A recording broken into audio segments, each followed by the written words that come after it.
सिर्फ cardiac skeletal muscle का काम है मेनली, जो कि मूवमेंट करने में हेल्प करता है। तो ये समझना है आपको कि किस टाइप के मूवमेंट्स होते हैं।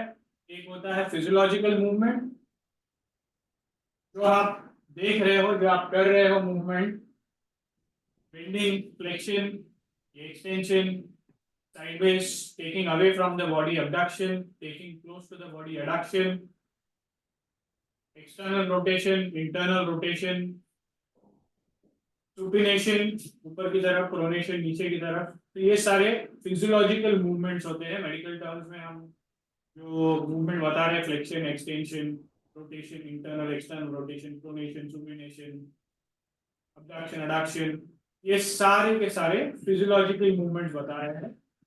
इन फिजियोलॉजिकल मूवमेंट्स को करने के लिए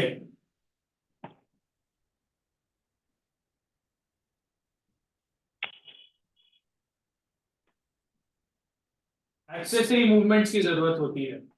जो मूवमेंट आपको दिखाई नहीं देता, जो आपके कंट्रोल में डायरेक्टली नहीं होता, अंदर हो रहा है ये मूवमेंट। जैसे अगर आपको एल्बो सीधा करना है तो अंदर थोड़ा सा रोटेशन, थोड़ा सा ग्लाइडिंग, थोड़ा सा स्पिनिंग, सारी चीजें हो रही होती है। दो बोन्स है यहाँ पर, रेडियस और अल्ना।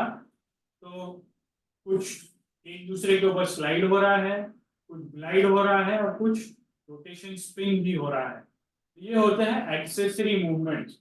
हमको जो है काइरोप्रैक्टिक के लिए इन मूवमेंट्स की ज्यादा जरूरत होती है, क्योंकि हमारा जो काम मोस्टली होता है मैनिपुलेशन का, वो एक्सेसरी मूवमेंट्स को लेकर होता है। तो इसमें roll, glide, spin, compression, distraction,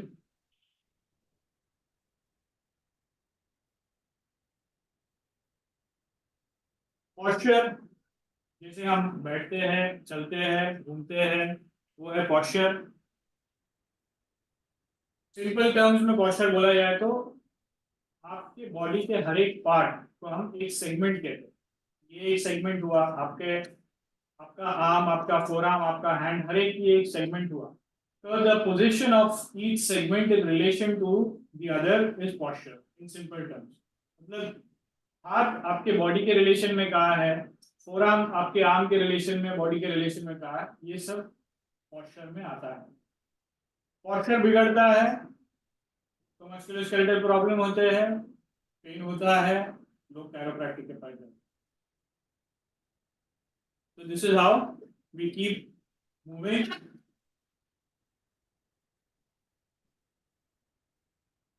अब मुद्दे पे आते हैं, व्हाट इज मैनिपुलेशन, थ्रस्ट और काइरोप्रैक्टिक एडजस्टमेंट।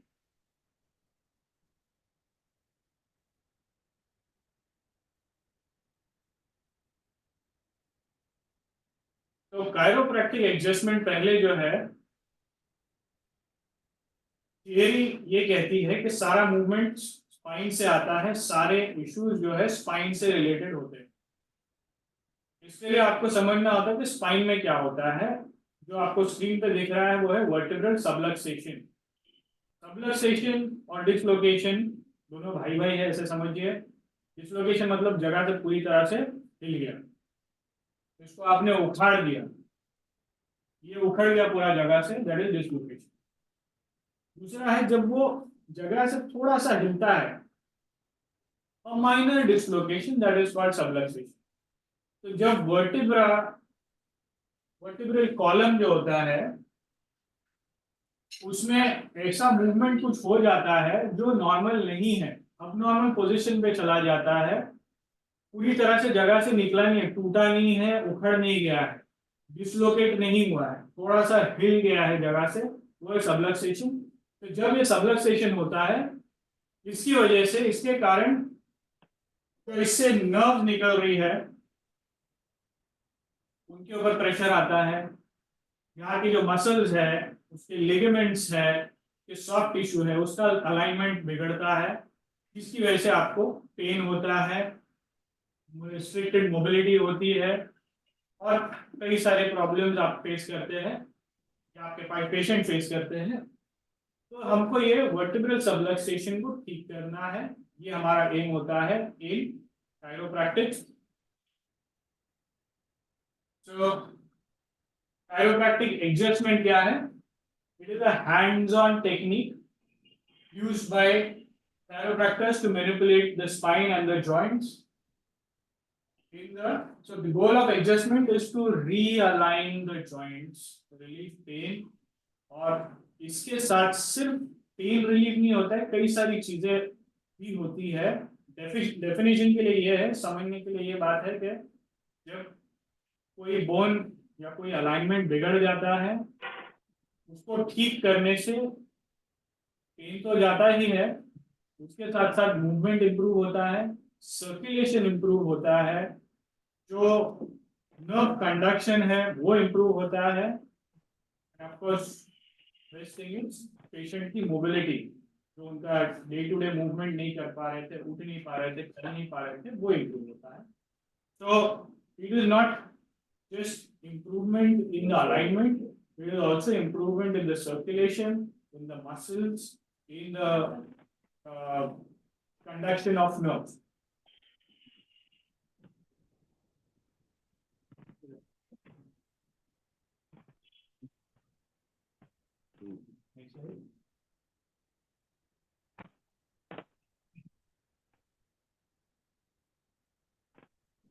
तो मैनिपुलेशन जो है आपने सुना होगा या देखा होगा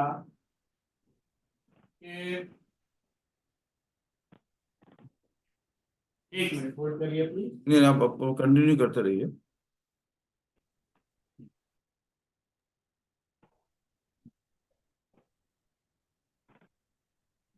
आप कंटिन्यू स्लाइड दूसरा।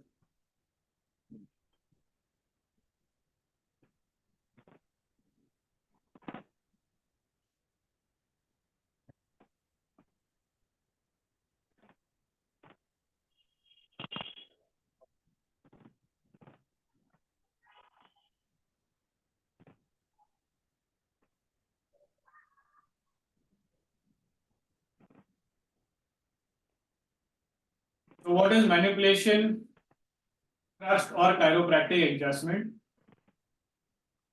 So किसी चीज को मूव किया जाता है तो आप शॉर्ट डिस्टेंस मूव कर सकते हो या लॉन्ग डिस्टेंस मूव कर सकते हो, धीरे से मूव कर सकते हो या जल्दी से मूव कर सकते हो।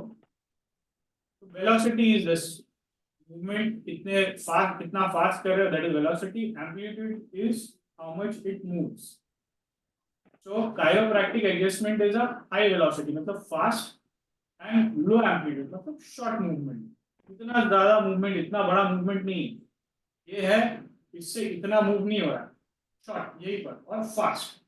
So it is high velocity and low amplitude movement. Manual technique performed to correct joint dysfunction by taking the connective tissue past the heel point into the plastic region of stress strain curve. इतना stress मत लीजिए, stress strain curve का simple term में मैं आपको बताऊं, ये आपको समझना है, ये मेन आपकी थियरी है समझने के लिए कि हम कायरोप्रैक्टिक में क्या कर रहे हैं।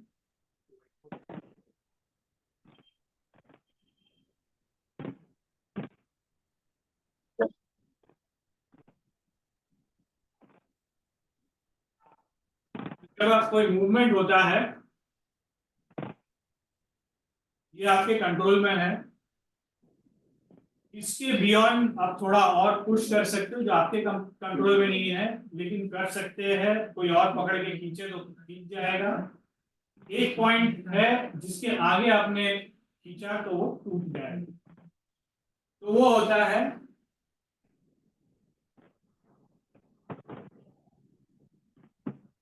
जो आपके ये एरिया है, ये आपके कंट्रोल वाला एरिया है, जिसको हम कहते हैं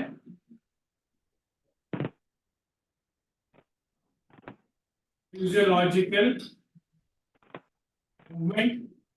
ये इसका लिमिट है, फिजियोलॉजिकल लिमिट। इसके आगे थोड़ा और मूव होता है,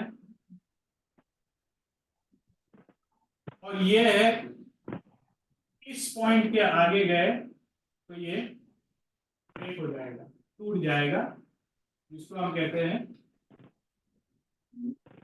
फ्रैक्चर। तो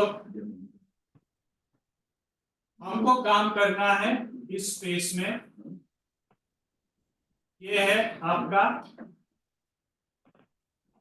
एनाटॉमिक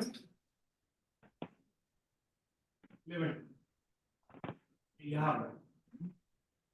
तो ये एक्स्ट्रा स्पेस जो है आपके फिजियोलॉजिकल मूवमेंट के खत्म होने के बाद वहां पर काम होता है।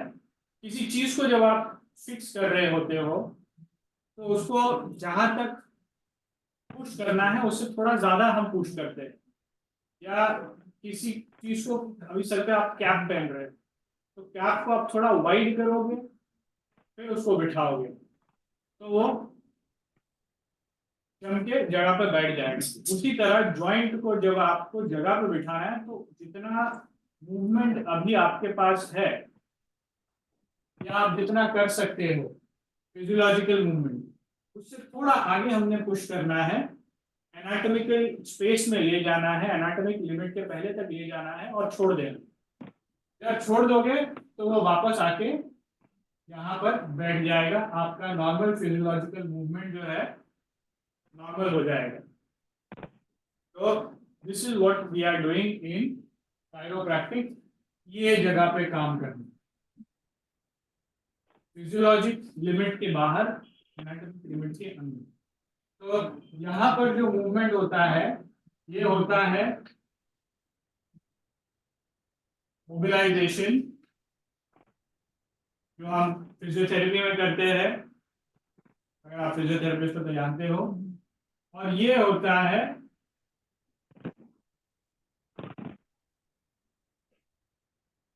मैनिपुलेशन और थ्रस्ट। यहाँ पर ग्रेड 1 2 3 4 आ गए, ये हो गया grade 5। Okay, so this is what we are doing, grade 5 thrust और मैनिपुलेशन। जैसे आपको अभी मैं बताओ सर, ये हाथ इधर तक कर सकते हैं, ये हाथ इधर तक कर सकते हैं, इसके आगे अगर हम करेंगे तो आवाज आपको आएगी। ये है थ्रस्ट, आपने इसको इनके नॉर्मल मूवमेंट से थोड़ा आगे तक ले गया और छोड़ दिया। अभी इसमें इंपॉर्टेंट चीज क्या है कि हमने इसको सिर्फ सीधा नहीं खींचा, हमने इसको थोड़ा घुमा के खींचा। तो what we are doing is engaging the movement in all directions और engaging all the movements. Elbow में जो है सिर्फ फ्लेक्शन और एक्सटेंशन नहीं होता, यहाँ पर जो रेडियो अल्नार जॉइंट है उसमें प्रोनेशन और सुपिनेशन भी होता है। तो हमने प्रोनेशन को एंगेज किया, एक्सटेंशन की लिमिट तक ले गए, फिजियोलॉजिकल एक्सटेंशन, और उसके आगे हमने उसको पुश किया एनाटॉमिकल लिमिट के पहले तक। अगर मैं इसको हार्ड करके मार दूं ये टूट जाएगा, ये एनाटॉमिक लिमिट के बाहर हो गया, फ्रैक्चर। ठीक है, तो ये हमको काम करना है।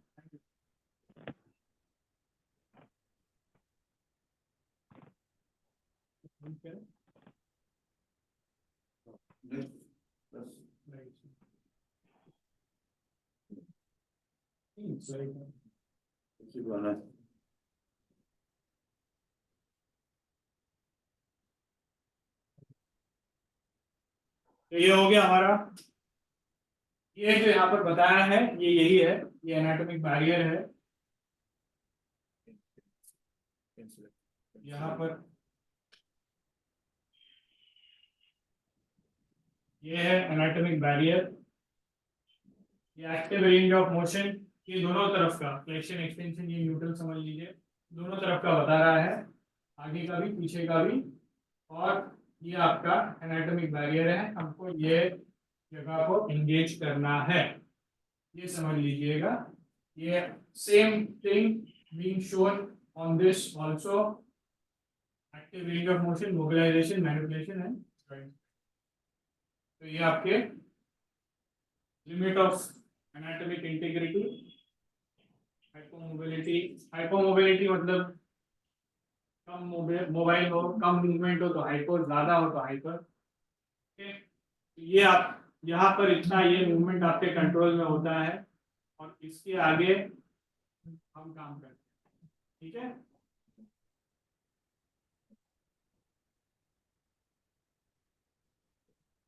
अभी क्या क्या मैकेनिज्म्स होते हैं प्रैक्टिस में? मोबिलाइजेशन, इसके अंदर हम फोर्स अप्लाई करते हैं, reflexogenic effect and popping sound. सब में इंटरेस्टिंग चीज आपके लिए है पॉपिंग साउंड। जब भी हम करते हैं कट करके जो आवाज आती है वो क्या होती है, वो क्रैक क्या होता है? That is basically nitrogen gas का एक बबल उठता है जॉइंट के अंदर, जिसकी पॉप साउंड आती है। That effect is called cavitation. वहां पर कैविटी मतलब ओपन स्पेस बनती है और जैसी ओपन स्पेस बनती है वहां पर प्रेशर कम होता है जॉइंट के अंदर और आपको वो आवाज सुनाई देती है पॉपिंग साउंड की। इफेक्ट्स क्या होते हैं कायरोप्रैक्टिक एडजस्टमेंट के? Alters biomechanical movement pattern of the spine, वही तो हम चाह रहे हैं क्योंकि वो गलत मूवमेंट कर रहा था उसको ठीक कर रहे हैं हम। Improve proprioceptive processing of the spine, आपका मूवमेंट जो है ब्रेन आपको बताता है कि आपका जॉइंट कहाँ है। मैं आंख बंद करके भी इस आपके शोल्डर पे हाथ रख सकता हूँ, मैंने ब्रेन ने ऑलरेडी कैलकुलेट कर लिया है ये कहाँ है। तो मेरा शोल्डर, मेरा एल्बो, मेरा रिस्ट, मेरे फिंगर्स किस एंगल पे होने चाहिए यहाँ पर आने के लिए। This is proprioceptive sense. तो ये प्रोप्रियोसेप्टिव सेंस भी इंप्रूव होता है। मैंने कहा था ना कि आप एडजस्टमेंट करते हो सिर्फ एक चीज नहीं होती, कई सारी चीजें होते हैं। Improve somatosensory processing, सोमैटो body sensory, body का सेंसिंग जो है प्रोसेस वो इम्प्रूव होता है।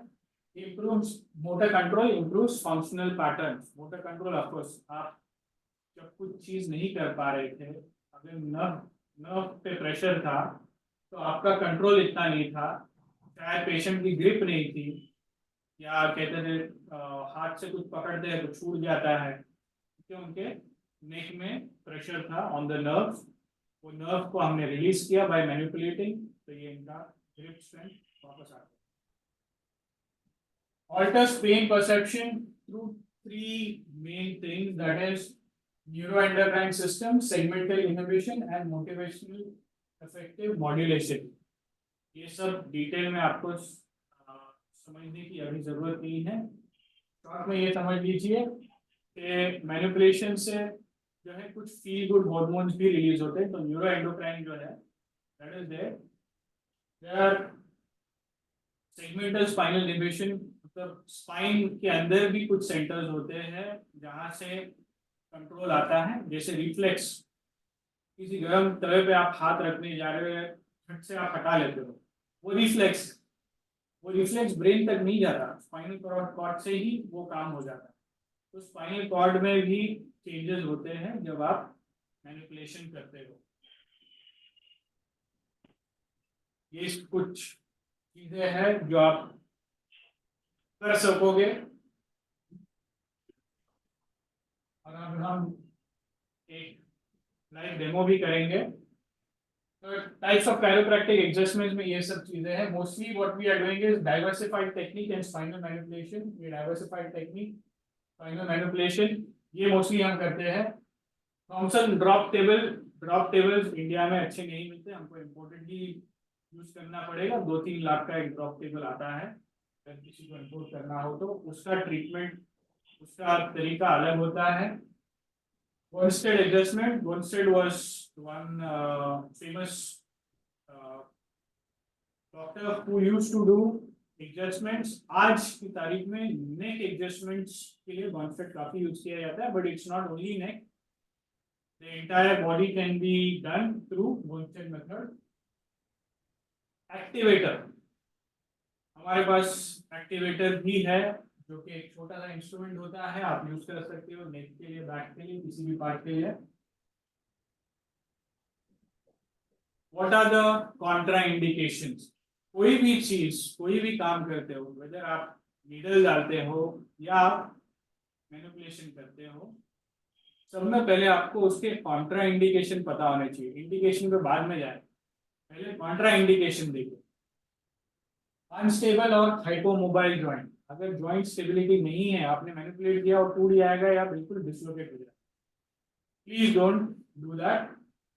Cervical spine instability, cervical spine instability रही, आपने मैनिपुलेट किया, नेक में बहुत सारी प्रॉब्लम होते हैं, क्योंकि नेक अगर आप देखें यहाँ पर ये रेड दिख रहा है, तो नेक में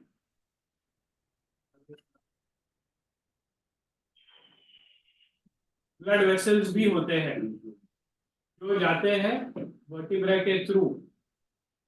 अगर आपने नेक इंस्टेबिलिटी रही और मैनिपुलेट किया, तो आप इस ब्लड वेसल को डैमेज कर सकते हो, ब्रेन का ब्लड सप्लाई बंद हो गया, पेशेंट कैन गेट पैरालाइज्ड और कैन आल्सो डाई। तो नेक इंस्टेबिलिटी रहे तो उनको नहीं करना है।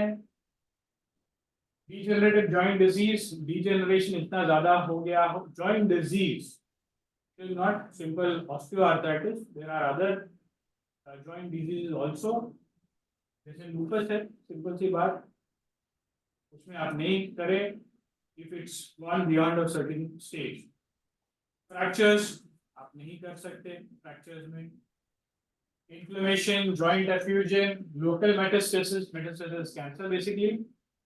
Osteal damage, osteal basically bone damage, उसमें भी आप नहीं कर सकते। And last and most important I would say, lack of indication for joint manipulation is also a contraindication. और मेरा एक पर्सनली मैं लोगों को कहता हूँ, the biggest contraindication to spinal manipulation or manipulation of any kind is an unskilled, untrained therapist। अगर आपकी ट्रेनिंग सफिशिएंट ना हो तो आप मैनिपुलेशन अटेम्प्ट ना करें। एक छोटा सा डिफरेंस आपको बता देता हूँ, तो उसके बाद हम डेमो करेंगे। ये 4 कंडीशन आपने सुनी होगी कई बार, स्पॉन्डिलोसिस, स्पॉन्डिलाइटिस, स्पॉन्डिलोलाइसिस एंड लिस्टिस। पर सिर्फ इधर का है, कितने पार्ट का, वो भी इतना। ये क्या है? Lysis, litis, spondylolysis and स्पॉन्डिलोलाइटिस।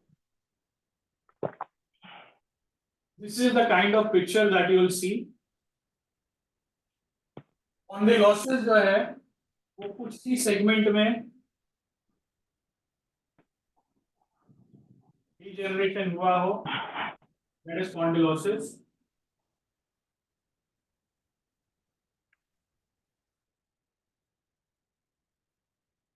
Generalised arthritis जो होता है, that is स्पॉन्डिलाइटिस।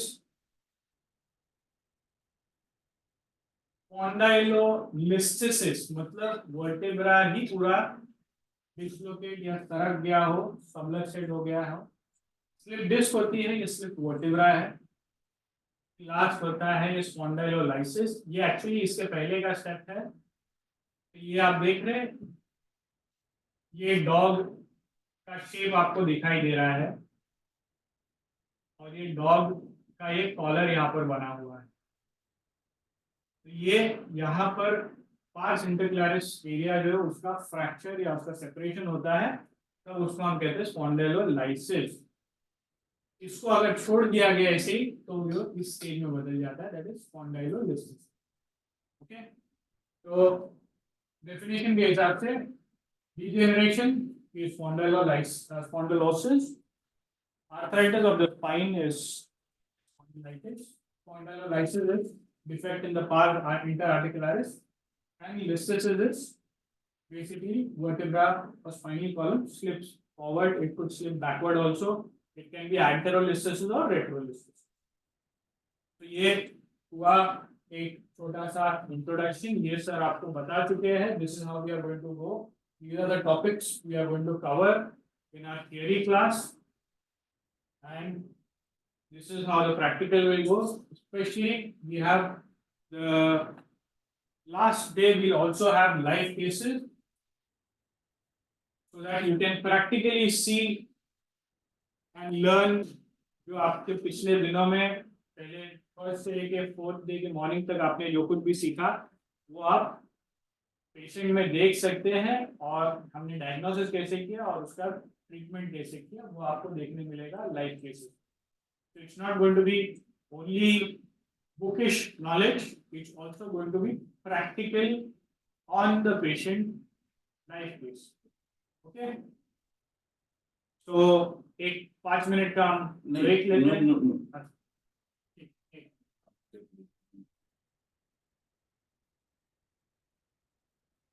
Yes. अभी आपको डॉक्टर जुबैर ने कैरोप्रैक्टिक के बारे में बताया कि कैरोप्रैक्टिस में किस तरह से क्या हम देखते हैं, क्या देखना चाहिए, कैसे आप इसके अंदर मास्टरी कर सकते हैं। मास्टरी मतलब एक नॉलेज आप कैसे इसके अंदर गेन कर सकते हैं, राइट। तो अभी ये थ्योरेटिकल सेशन कंप्लीट हो गया, अभी इसके बाद प्रैक्टिकल होगा। तो आफ्टर बिफोर दैट आपके पास आप कोई क्वेश्चन है जो आपको कुछ समझ में नहीं आया हो, कुछ बातें हैं तो we can discuss. Yes, anyone? आप में से किसी को कोई क्वेश्चन है, कुछ डाउट है, कुछ पूछना है? हेलो। Hello sir. जी बोलिए। सर किस कंडीशन में कायरोप्रैक्टिस स्पाइन मैनिपुलेशन नहीं करना चाहिए? कॉन्ट्रा इंडिकेशन वो बताया गया है आपको, कॉन्ट्रा इंडिकेशन बताया गया है कि किस कंडीशन में नहीं करना चाहिए। ये आपने देखा, ये कॉन्ट्रा इंडिकेशन टू एडजस्टमेंट, ये आपके स्क्रीन पे दिख रहा है, राइट? हेलो। या इंडिकेशन, कॉन्ट्रा इंडिकेशन किस कंडीशन में करना है, किस कंडीशन में नहीं करना है, वो सारी चीजें बताई और पढ़ाई जाएगी। तो don't worry about this. Yes sir. ये ओके सारी सर। कॉन्ट्राइंडिकेशन में कि किस कंडीशन में आपको पेशेंट को टच करना है, या इन्फ्लामेशन है, या कितनी ज्यादा इन्फ्लामेशन कहाँ पे करना है, कहाँ नहीं करना, तो don't worry about this. Okay. Sir ये जो 4 दिन की प्रैक्टिकल ट्रेनिंग होगी वो हाँ, क्या है वहाँ कॉलेज में? यस यस, आप बताइए। चलिए, अभी प्रैक्टिकल ट्रेनिंग के पहले यानी प्रैक्टिकल, यस बताइए। ये सर हेलो। हम वहाँ पे कॉलेज में आके ज्वाइन नहीं कर सकते क्या सर, या फिर वो लाइव ही रहेगी? नहीं, yes, good, what's your good name? Virendra sir, Virendra Kumar. Virendra Kumar, आप इंटेंसिव कोर्स कर रहे हैं? अभी नहीं कर रहा सर, पर मैं ओके। करूंगा इस कोर्स को सर। नहीं, वो दूसरी बात है। श्रीनिवास मौर्य जी, आप अपना कैमरा ऑफ कर दीजिए।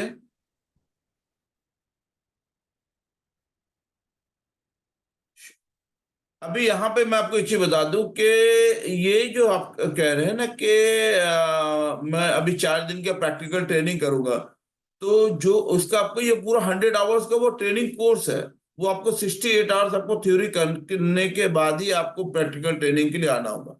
हाँ सर, वहाँ पे आएंगे ना, उसके उसके लिए वहाँ आना जरूरी होगा ना सर, वो वैसे लाइव तो नहीं होगा ना? ट्रेनिंग के लिए आपको प्रैक्टिकल प्रेजेंट यानी फिजिकल प्रेजेंट होना तो बहुत जरूरी है ना। यस सर, ओके सर, यही क्वेश्चन था। हाँ, yes, thank you sir. Right.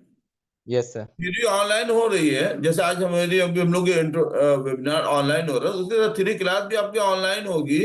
उसके अंदर लाइव डेमोन्स्ट्रेशन अभी बताया जाएगा, वो ऑनलाइन। लेकिन श्रीनिवास जी, आप अपने कैमरे को बंद कर दीजिए प्लीज। तो उसके अंदर आपको ये जो है अभी लाइव डेमोन्स्ट्रेशन में बताया ना कि कैसे मूवमेंट में कितना मूवमेंट करना है, कैसे करना, वो आपको लाइव डेमोन्स्ट्रेशन में बताया जाएगा। फिर उसके बाद जब hands on practical, hands on practical का मतलब क्या होता है?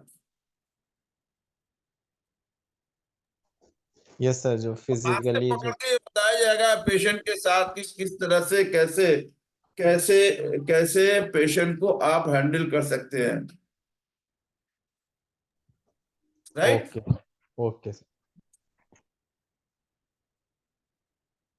Yes, anyone? सर एक क्वेश्चन ये था कि हाँ, अपनी जो 6 दिन नाम 7 दिन का जो अपना। नाम बोलते हुए सर, ताकि मैं अस्सलाम बाप वालेकुम, आप। मैं डॉक्टर मिर्जा बात कर रहा हूँ। या डॉक्टर मिर्जा, यस बोलिए। सर मैं ये पूछना चाह रहा था, जो अपनी 7 दिन का जो अभी प्रैक्टिकल ट्रेनिंग रहेंगे, उसके अंदर कायरोप्रैक्टिस के कितने दिन रहेंगे सर? 1 डे। 1 डे रहेगा? 1 डे वो भी बेसिक रहेगा। हाँ, वो बेसिक रहेगा सेवन ना? वो 7 डेज को इससे मत जोड़िए ना, ये 7 डेज की हम लोग इस पे बात ही नहीं कर रहे ना, क्योंकि जी अब इस जी। 7 डेज की इसलिए नहीं बात करेंगे, हम आज यहाँ पे 7 डेज आपका एक्यूपंचर बेस है, वो बेस आपका एक्यूपंचर होगा। ये जो यस चार यस। दिन है ना, ये वो आज का जो वेबिनार है वो 100 आवर्स कैरोप्रैक्टिस ट्रेनिंग प्रोग्राम के ऊपर है, जिसमें 68 आवर्स आपका थ्योरी क्लासेस होगी, जो आप ऑलरेडी जो लोग भी इंटेंसिव कोर्स कर रहे हैं, अभी मेरे पास मोर देन 35 स्टूडेंट हैं जो अभी इंटेंसिव कोर्स कर रहे हैं, राइट? वो उनको मस्कुलो स्केलेटन ज्वाइंट ये सारी चीजें बताई, वो सिर्फ उनको प्रैक्टिकल के लिए अगर उनको करना होगा तो वो 7 डेज के प्रैक्टिकल के बाद वो 4 दिन की एडवांस ट्रेनिंग वो कैरोप्रैक्टिस में कर सकते हैं, अगर करना है तो। नहीं करना है तो 7 डेज की आप प्रैक्टिकल ट्रेनिंग, आपका ये आपका intensive course on pain management पे होगा, लेकिन जो मास्टरी आपको जो 4 दिन के अंदर कायरो में मिलेगी वो बिल्कुल डिफरेंट सेपरेट होगी और डिफरेंट होगी, right?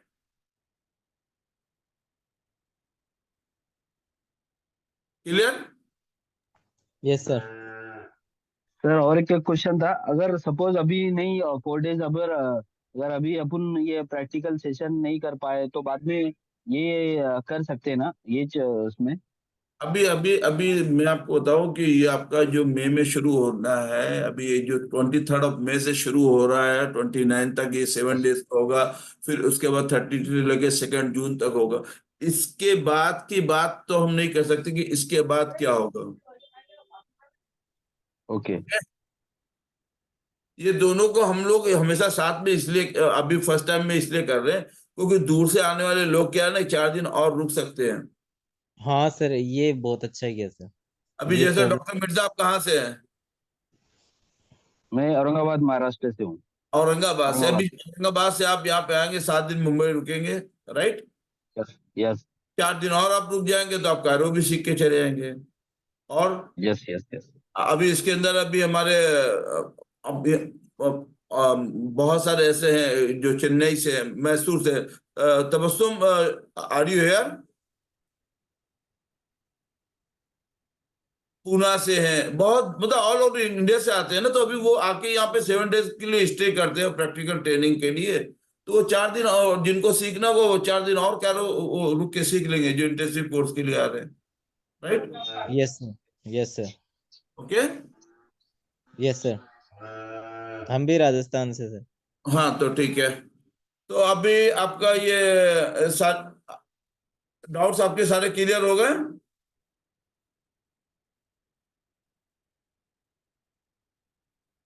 Yes sir, all clear. Okay, चलिए। अब मैं डॉक्टर जुबैर को बोलता हूँ कि आपको कैरोप्रैक्टिक में किस किस टेक्निक का यूज करते हैं एज ए प्रैक्टिकल ट्रेनर, मतलब जब आपके पास पेशेंट आता है तो आप पेशेंट को कैसे एग्जामिनेशन करते हैं, पेशेंट को किस तरह से देखते हैं, राइट? एग्जामिनेशन ऑफ स्पाइन, ये सारी जो चीजें आपको देखने को मिलेंगी। तो हमारे मॉडल वाले डॉक्टर इद्रिस।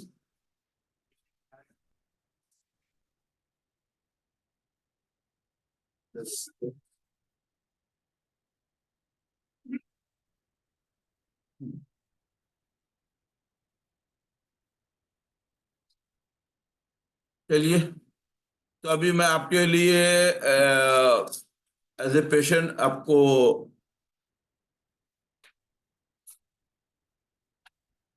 वन मिनट मैं आ रहा हूँ पहले यार।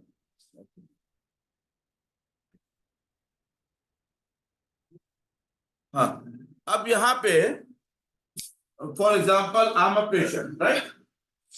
मैं पेशेंट हूँ। अब यहाँ पे किस तरह से एग्जामिनेशन करेंगे, कैसे, ठीक है।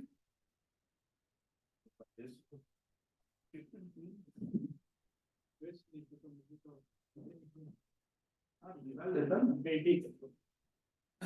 यस।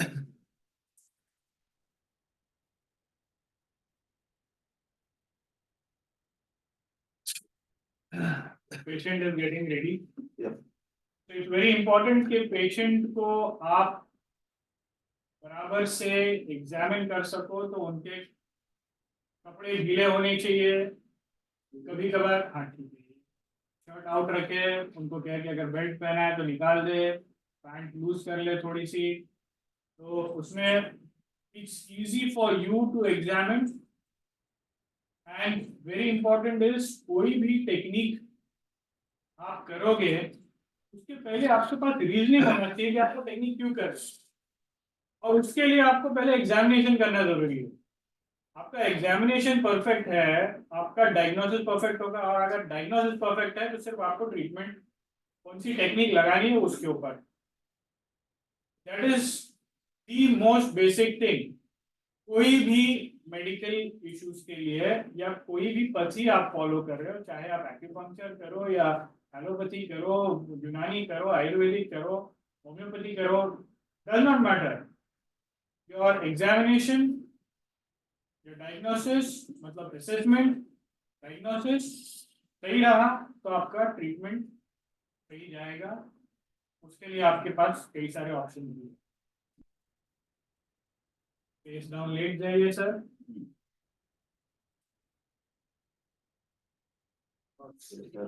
सो पहले हम चेक करते हैं कि सपोज ये बैक पेन का पेशेंट है, तो हम एग्जामिन कर सकते हैं कि कहीं स्वेलिंग तो नहीं है। पूरा ये ओपन करके आप देख सकते हो, you can observe the skin, redness कहीं होता है। अच्छा, मजेदार बात यह है कि कई बार हम देखते हैं रेडनेस तो नहीं है लेकिन काले पैचेस पड़ गए। पेशेंट को इतना क्रॉनिक बैक पेन है कि हॉट पैक लिए जा रहे और उन्हें अपनी स्किन जला दी। तो ये भी एक इशू होता है। वो जब आप ओपन करके एग्जामिन करोगे तो आपको समझ में आएगा कि ये सब चीजें हैं। अब हम इनका अलाइनमेंट चेक करेंगे जो कायरोप्रैक्टिक के बेसिस पे है। ये पुल किया, नीचे रखा, आप देख सकते हैं थोड़ा सा अलाइनमेंट ऑफ हर किसी का आता है।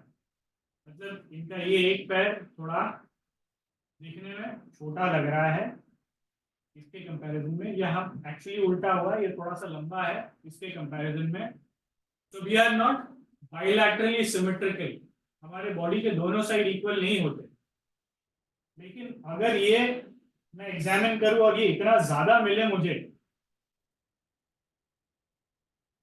1.25 इंच के ऊपर अगर मुझे मिल रहा है डिफरेंस, इसका मतलब गड़बड़ है, इसको हमने ठीक करना है। ठीक करने के लिए हम इनको टेक्निक अभी अप्लाई करेंगे। प्लीज मिल जाइए, साइड पे लीजिए। ठीक है, नहीं इसी तरफ करना, आपको इसी तरफ टर्न करना दिखेगा।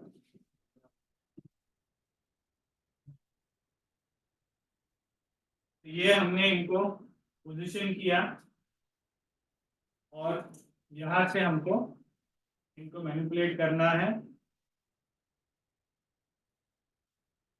इनको रख दिया हमने,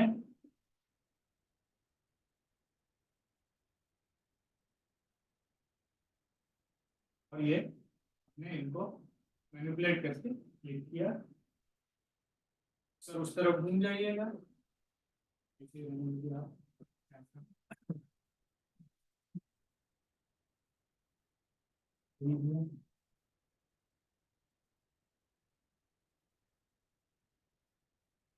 आपने पेशेंट को नहीं कहना है, आपने पेशेंट को पोजीशन करना है, क्योंकि आपको पता है पेशेंट किस पोजीशन में होना चाहिए, पेशेंट को नहीं पता।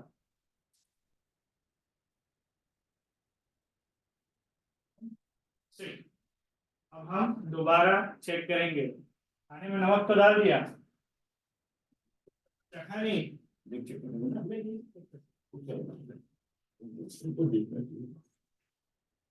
खाने में नमक डाला है, जायका क्या है उसका हम चेक कर रहे हैं। सर रिलैक्स थोड़ा। और ये देखिए इक्वल आ गया, दोनों पैर का लेवल इक्वल है। This is how you manipulate. थोड़ा बहुत ऊपर नीचे सबका होता है। It is not necessary that you manipulate everyone, it is necessary to know which ones to manipulate.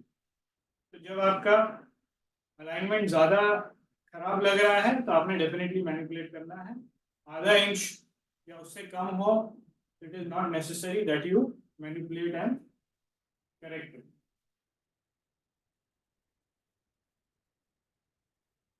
इनका बैक भी, मिड बैक भी काफी टाइट है। चेक करते हैं, इसको हम मैनिपुलेट कर सकते हैं। उस तरफ आएंगे, ठीक है।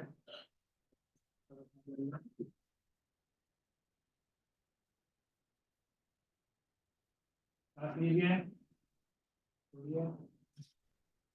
Good.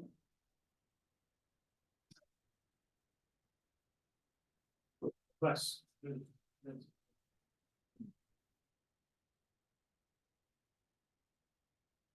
करके दोबारा नमक डाल दिया, चेक करना है नमक बराबर डाला या नहीं।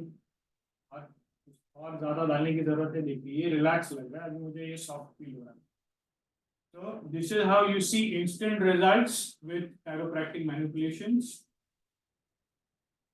नेक थोड़ा सा हम देखेंगे, सर का नेक भी थोड़ा सा गड़बड़ है। सर बैठ जाइए आप।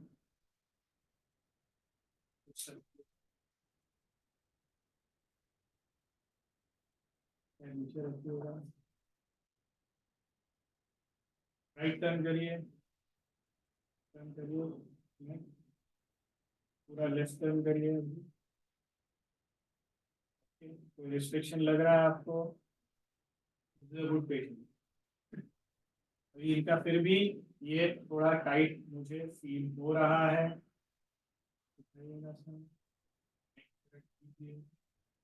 ये सामने देखिएगा, और ये क्लिक हुआ फिर भी।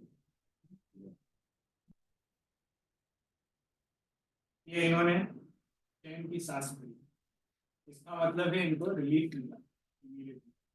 थोड़ा बहुत टाइटनेस सबका होता है, सबको। अभी आपके घर में भी एक दूसरे को भी करोगे आप तो कुछ ना कहीं क्लिक होगा और रिलीफ मिलेगा।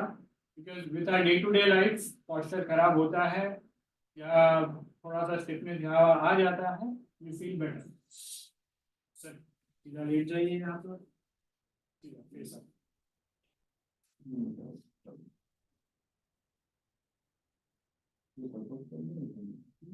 फेस ऊपर।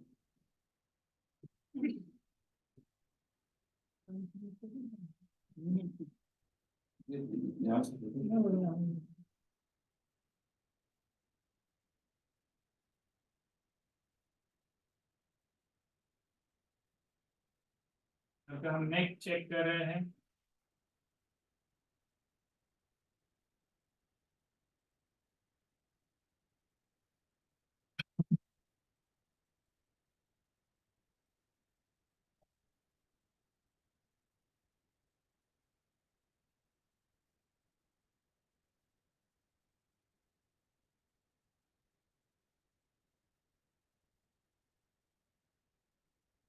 काफी टाइट है नेक।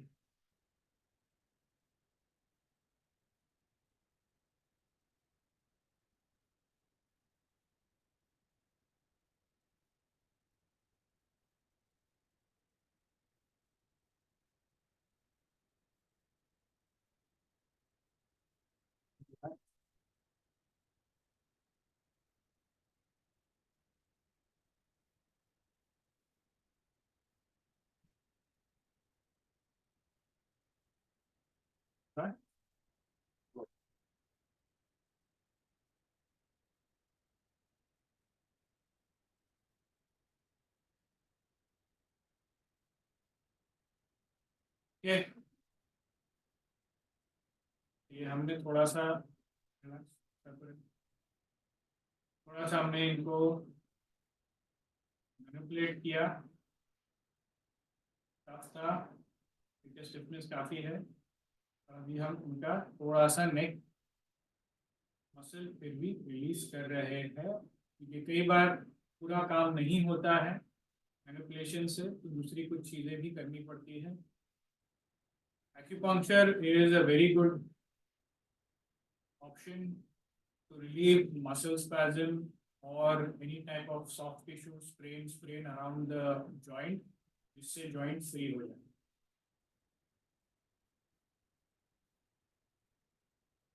टर्न करके बैठने होगा।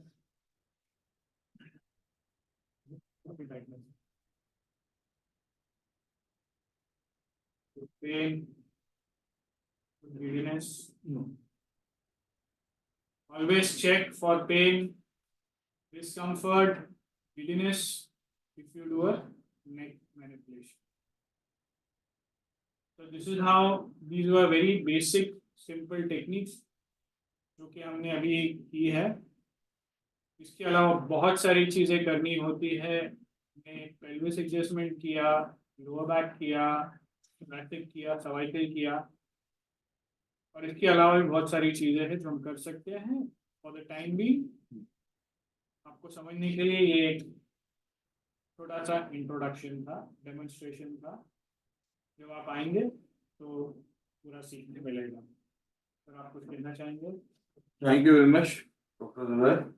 अभी जैसे आप लोगों ने देखा कि किस तरह से अभी एग्जामिनेशन पेशेंट को आप लेते हैं, एग्जाम करते हैं, एग्जामिनेशन ऑफ पेशेंट आपका कैसा होगा, उसको जैसे कैरोप्रैक्टिस में आप एक जनरल होता है कि आप केस हिस्ट्री लेते हैं, जनरल जैसे एक्यूपंक्चर के अंदर आपको केस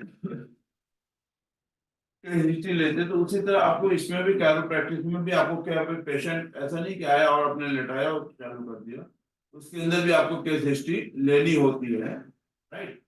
केस हिस्ट्री लेने के बाद फिर उसके बाद आप आगे किस तरह से स्टेप बाय स्टेप उसमें ट्रीटमेंट करेंगे। तो ये जो सारी चीजें हैं ये आपको 100 आवर्स के कोर्स के अंदर वो पूरा कंप्लीट एक सेटअप बनाया गया है जो आपको पढ़ने को मिलेगा, राइट।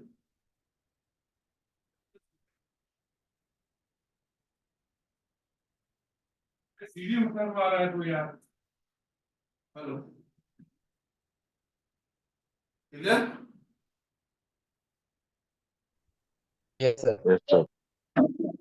इसके अंदर आपको ये सारी चीजें आपको सीखने को मिलेगी कि पेशेंट को कैसे लेते हैं, केस हिस्ट्री उसमें क्या है, सारी चीजें सब कुछ करने के बाद फिर स्टेप बाय स्टेप, एक दिन के अंदर नहीं है कि आप एक दिन में पेशेंट आपने कैरो कर दिया और पेशेंट 100% क्योर हो गया, नहीं, टेक टाइम। तो उसके अंदर सेटिंग होती है, कितने सिटिंग में देना है। अभी जैसे डॉक्टर जुबैर ने हमारे नेक को चेक किया, राइट, एक मिनट फॉर एग्जाम्पल, अभी अब पेशेंट है यहाँ पे, अब आप यहाँ पे उसकी सर्वाइकल में प्रॉब्लम है, आपने चेक किया कि यहाँ पे पेशेंट को सर्वाइकल में प्रॉब्लम है, वो पेशेंट लेकर आया कि आप सर्वाइकल स्पॉन्डिलाइटिस, राइट।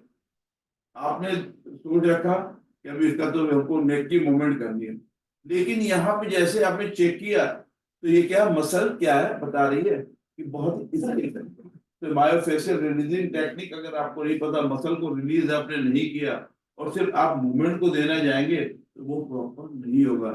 तो स्टिफनेस को, अगर कभी भी स्टिफनेस है तो सबसे पहला काम क्या है कि उस स्टिफनेस को आपको दूर करना होगा। जब करेंगे तब वहां पे आपको जो मोबिलाइजेशन होगा वो प्रॉपर होगा, राइट। समझ में आ गया? मसल स्टिफ है क्योंकि बॉडी का जो वेट है दो चीजों पे है, बोन और मसल। मसल स्टिफ है तो फॉर एग्जांपल अगर मसल स्टिफ है, मूवमेंट होते हैं। कभी आपने एग्जाम देखा है कि रात में आप सोए, सुबह उठे आपकी नेक ऐसे हो गई, ऐसे घूमते, क्या हुआ? तकिए पे सोए हुए थे, मसल स्टिफ हो गए, क्रैम्प जिसे बोलते हैं, जकड़ गई। कभी ऐसा एक्सपीरियंस हुआ आपके साथ? Yes sir. Yes sir. तो उसको क्या करते, मसल को रिलीज करते, आइसिंग करते, मालिश करते, कुछ ना कुछ करके मसल को रिलीज करते। तो ये क्या है कि मसल और ये बोन, ये दोनों चीजें हैं। तो कायरो में ऐसा नहीं है कि कोई भी आया बस अपने ये घुमाया और कर दिया, ऐसा नहीं। कुछ चेक करना पड़ेगा आपको मसल के अंदर कि वो मसल क्वालिटी क्या है, बहुत स्टिफ तो नहीं। ये ज्वाइंट पे फॉर एग्जांपल किसी को शोल्डर पेन है, तो यहाँ पे शोल्डर की मसल, यहाँ की क्या अराउंड द शोल्डर टिप, वो मसल स्टिफ है क्या? राइट, ठीक है। तो वहां पे आपको मसल रिलीजिंग टेक्निक भी, ये सारी चीजें आपके कोर्स के अंदर है। Right, clear? Yes sir. Okay, thank you.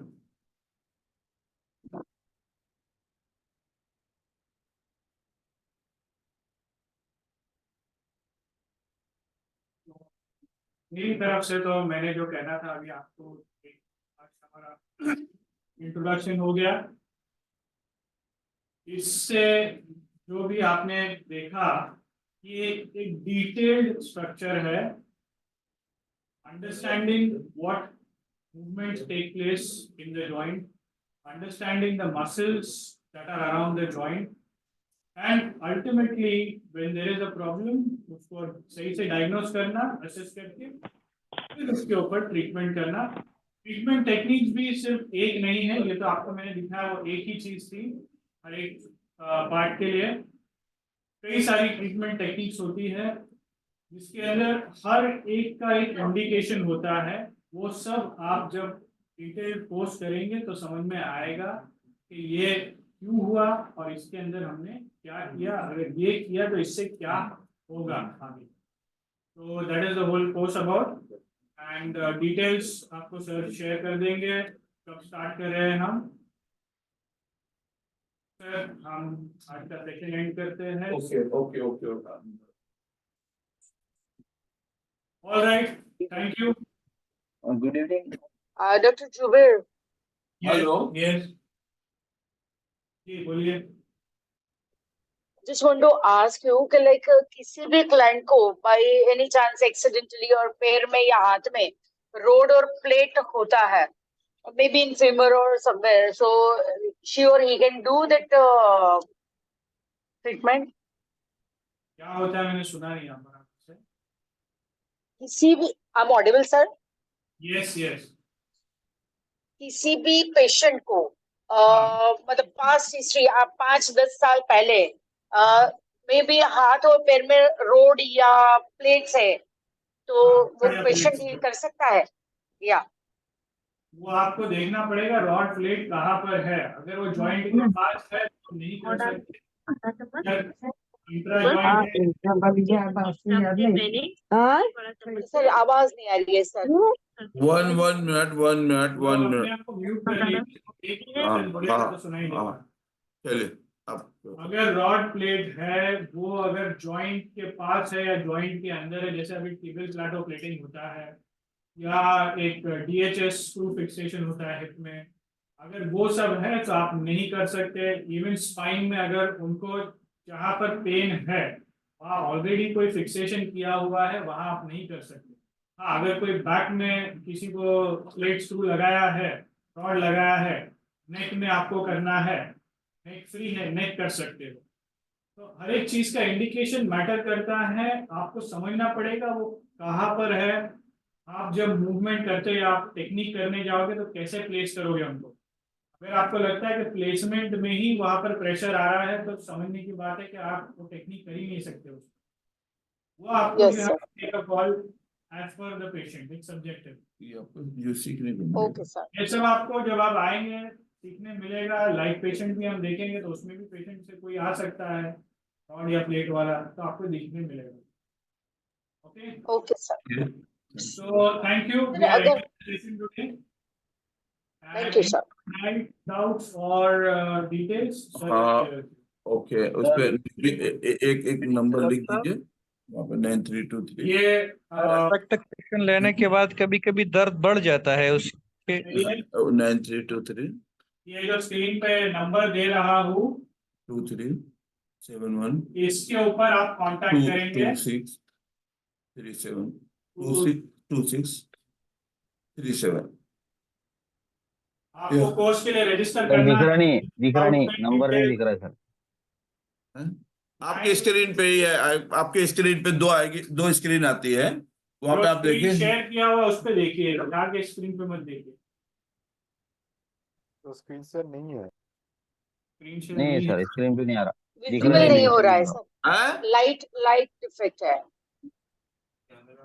Reflection हो रहा है।